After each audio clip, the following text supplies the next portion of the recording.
In the past 48 hours, we've seen a ton of chaos in Mexico since a cartel leader was killed by the Mexican Special Forces, and the cartel retaliated by burning cars, shutting down roads, causing violence, and actually I think 15 or 16 Special Forces officers of Mexico were killed, setting fire at gas stations, etc., etc. Now I want to get into it, okay? You're going to see pictures all over. There's a lot to talk about with this. So there's, again, all over in the past 48 hours, you're seeing roads shut down, burnt cars, smashed windows. Again, 25 members of the Mexican National Guard were killed in retaliatory attacks. Again, burnt out train here, burnt out truck blocking a road, malls. And the general idea of this is that this all stems from this guy, El Mencho, getting killed yesterday. He had a $15 million bounty. He's considered the most wanted man in Mexico and one of the most powerful cartel leaders. He's the head of Jalisco New Generation, which is the, depending on who you ask, first or second most powerful cartel in Mexico,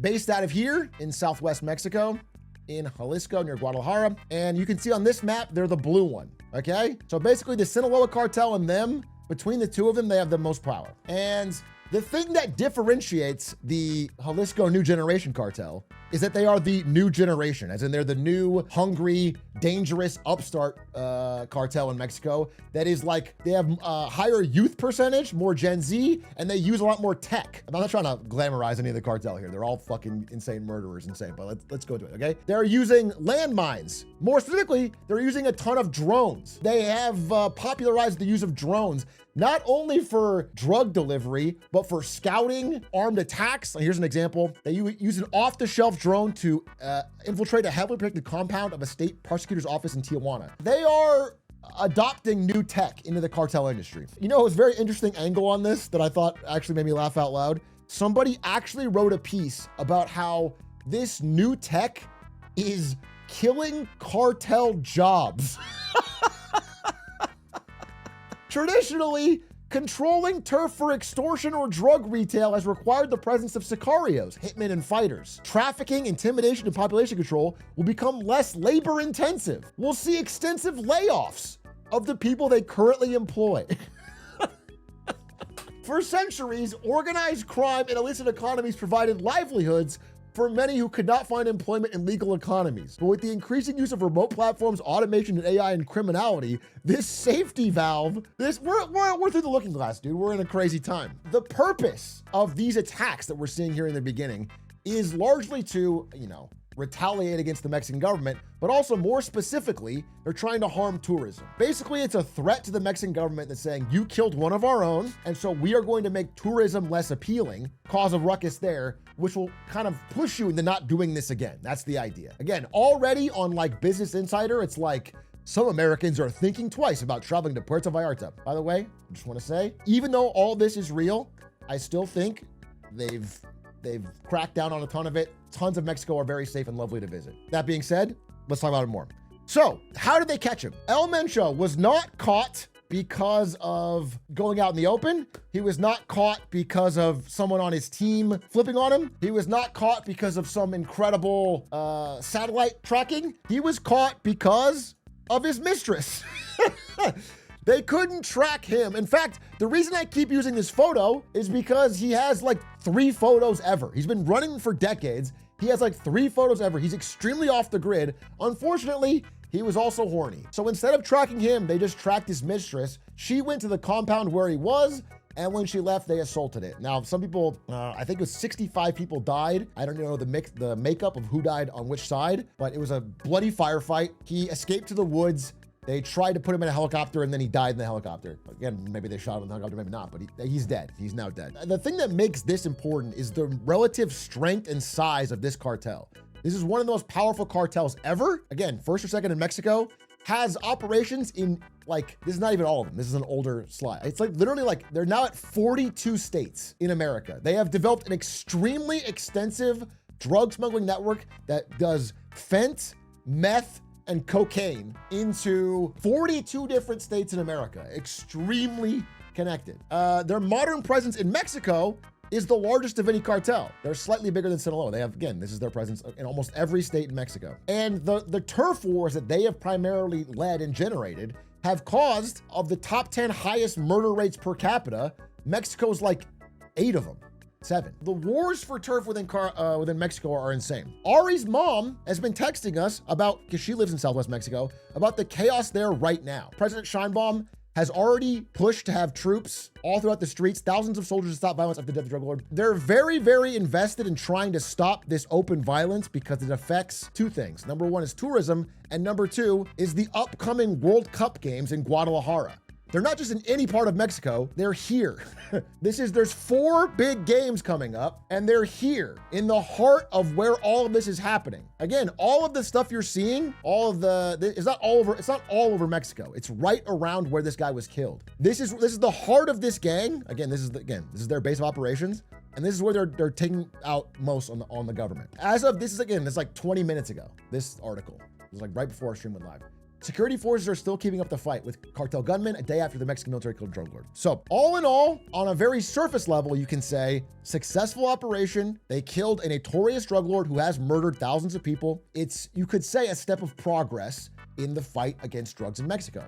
However, I want to present some inconvenient information here. This is a org chart of the Jalisco New Generation Cartel from 2018. This is like the most recent org chart they published from the U.S. Department of Justice. I took the time to go through every single member of this org chart to see where they are today, because this is the guy they just killed. So who's gonna step up? Who's next in the power vacuum? Well, it turns out, if you go through this, since 2018, they've gotten every single person on this list, basically, except for the 3 in green. If it's in yellow, they're currently serving a life sentence. If it's in blue, they're awaiting trial. If it's in red, they're dead. And if it's purple, they flipped and they're cooperating with. If you follow this logic, it's like, wow, they've gotten nearly every, in 2018, if you ask what is the dream of fighting this cartel, it would be to get all these people. And they did all that, and it has affected their output, the amount of drugs they're smuggling, and the violence, not one bit. Nothing has changed. Few believe it spells the end for the powerful group. We are consistently trying this strategy. And so I want to give you even some more examples. The reason the Jalisco New Generation Cartel even arose to begin with is because of the downfall of El Chapo, which created a power vacuum that their cartel was able to exploit to gain power. We got this guy, put him in jail, they caught him twice, and you rose up another cartel. In 2002, we killed Ramon Felix. In 2010, we killed the boss of all bosses, Arturo Leyva. In 1989, we got the founder of the Guadalajara cartel, Miguel Gallardo. In 2012, we got Heriberto Lescano. This is like Z3. This guy's Z3 of the Los Zetas. In 2025, we just got the founder of the Sinaloa cartel, El Mayo. All of these cartel leaders have had short, brief, violent careers, and they've gotten killed. And during all of this time, this is decades of this drug war, this is US overdoses. They've just gone up. And this tracks 1-to-1 with the drug cartel profits. The profits have not slowed once. The overdose deaths haven't slowed once. So the idea that this I guess like what I'm saying is all of this adds up to what has been called the Kingpin strategy, which is that if we target and take down the drug kingpins, that will allow us to cut off the head of the snake and defeat these cartels. And the truth is, it has had no effect, like none. I mean, if anything, it's creating more violence because once there's a power vacuum from the fall of this, you get situations like this where there's violence and threats and splintering as people try to fight for new territory. Now listen, I want to make clear, all of these people committed crimes. All these people deserve to be jailed. But this is not a strategy. This is like just spinning wheels. This is doing nothing. All these people could be jailed, but it's not gonna change anything. So I wanted to look at 4 countries. Again, nobody in the world, outside of maybe Singapore, which is close, has truly solved their country's drug problem completely. Nobody. Every country's had a major drug problem, has had different ways of dealing with it. But what I wanna go into is that this strategy that we're employing doesn't seem to be working.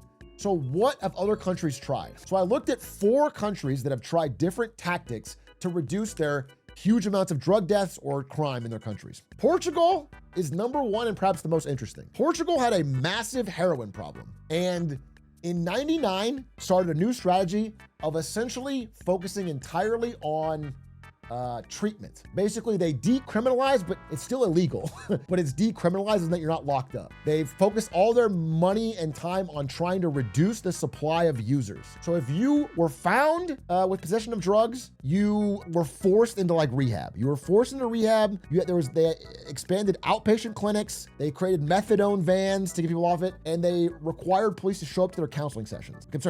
The police required you to show up to counseling sessions. This led to a dramatic drop in the number of Portuguese actually using heroin. Now, this makes a material difference because it reduces the amount of money available for organized crime. If you don't reduce the number of users, then the suppliers will just change faces. Like, it'll just be different suppliers of the same real demand. Other countries try different things. Switzerland had a massive drug problem. They tried safe injection rooms for addicts. Basically, at one point, they don't do this anymore, but in the 90s when they had a terrible drug epidemic, Switzerland literally would give you clean, high quality medical grade heroin to inject on a medical site.